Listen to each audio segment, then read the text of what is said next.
Like those may be NRIs, may be PIOs or OCIs. NRI यानी कि non resident individual, PIO यानी कि person of Indian origin, OCI यानी कि overseas citizen of India. And ये classification जो है दैट बेसिकली इम्पैक्ट कि इनके bank accounts, investments, remittance rules, property rights क्या होंगे। So first of all it's about the NRI, that is non resident Indian. NRI is what? It is non resident Indian. अब अगर हम FEMA के view के हिसाब से बात करें, like as per the foreign exchange management act अगर हम बात करते हैं, तो NRI क्लासिफिकेशन जो होती है that is basically upon the residential status. जो फेमा है वो रेजिडेंशियल स्टेटस को गो थ्रू करती है, राइट? अगर फेमा की बात करते हैं तो ध्यान से समझना इस चीज को, काफी इंपॉर्टेंट और कंफ्यूजन रहती है बहुत से स्टूडेंट्स को, that should not be there. तो फेमा जो है that's basically based on the residential status. तो अगर कोई पर्सन जो है वो इंडिया में रहता है फॉर 182 डेज और less during the preceding financial year, यानी कि पिछले फाइनेंशियल ईयर के दौरान अगर कोई पर्सन इंडिया में 182 डेज या उससे कम टाइम के लिए रहता है, लेसर देन और इक्वल टू 182 डेज, ठीक है? या फिर एक तो 182 डेज लेस रहा, या फिर वो अब्रॉड चला गया एम्प्लॉयमेंट के लिए, बिजनेस के लिए, या किसी अनसर्टेन पीरियड के लिए, यानी कि हमें नहीं पता कब वापस आएगा। ये चार चीजें हैं, चार चीजें। एक तो इंडिया में वो स्टे किया 182 डेज और लेस, या फिर वो बाहर चला गया एम्प्लॉयमेंट के लिए, बिजनेस के लिए, या अनसर्टेन पीरियड के लिए, तो एज पर फेमा उसे रेजिडेंट आउटसाइड इंडिया माना जाएगा, as per FEMA. This is clearly as per FEMA only. लेकिन अगर इनकम टैक्स एक्ट का व्यू देखें, ये वाला तो था फेमा के रिलेटेड पॉइंट था, ये तो फेमा के अकॉर्डिंग पॉइंट है। लेकिन अगर हम इनकम टैक्स व्यू देखें, अगर इनकम टैक्स का व्यू देखें, तो रेजिडेंशियल स्टेटस अलग से डिफाइन होता है वहां पर। इनकम टैक्स के हिसाब से ब्रॉड रूल ये कहता है कि इंडिविजुअल रेजिडेंट इन इंडिया होगा अगर इंडिया में वो person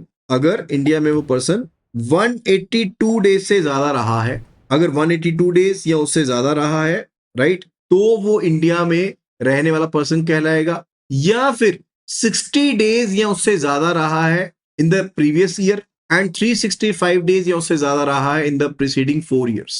this is the rule, this is the rule, ठीक है? तो क्या रूल है यहां पर? The rule says as per the IT act कि अगर 182 डेज या उससे ज्यादा टाइम, ग्रेटर देन और equal to 182 days, greater than और इक्वल टू 182 डेज अगर कोई पर्सन इंडिया में रहा है, या फिर 60 डेज पिछले साल में प्लस 365 डेज इन 4 years, पिछले 4 सालों में रहा है, तो उसे रेजिडेंट इन इंडिया मानेंगे।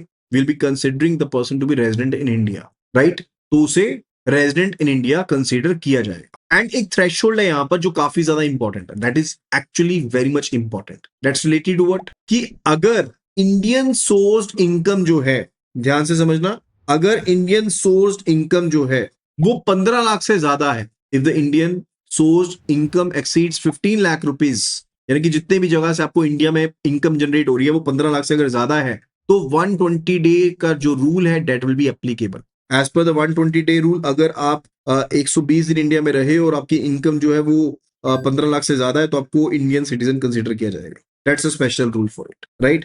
And if we look at the taxability, अगर हम टैक्सेबिलिटी की बात करते हैं, क्योंकि 1 अप्रैल 2026 से जो टेस्ट अप्लाई किए हैं, राइट, वो बेसिकली 1961 वाला जो क्राइटेरिया था, राइट, उसको चेंज कर दिया। इंडियन स्टूडेंट्स अगर अब्रॉड चले गए तो उनको सीधा ही हम NRI मानते हैं। एंड सिर्फ और सिर्फ जो इनकम अर्न की गई है इंडिया में, that is taxable in India for an NRI।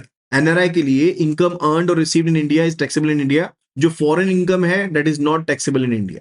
That's about the NRI, non resident individual, non resident, not individual, non resident Indian, right? So उसमें फेमा का व्यू अलग था।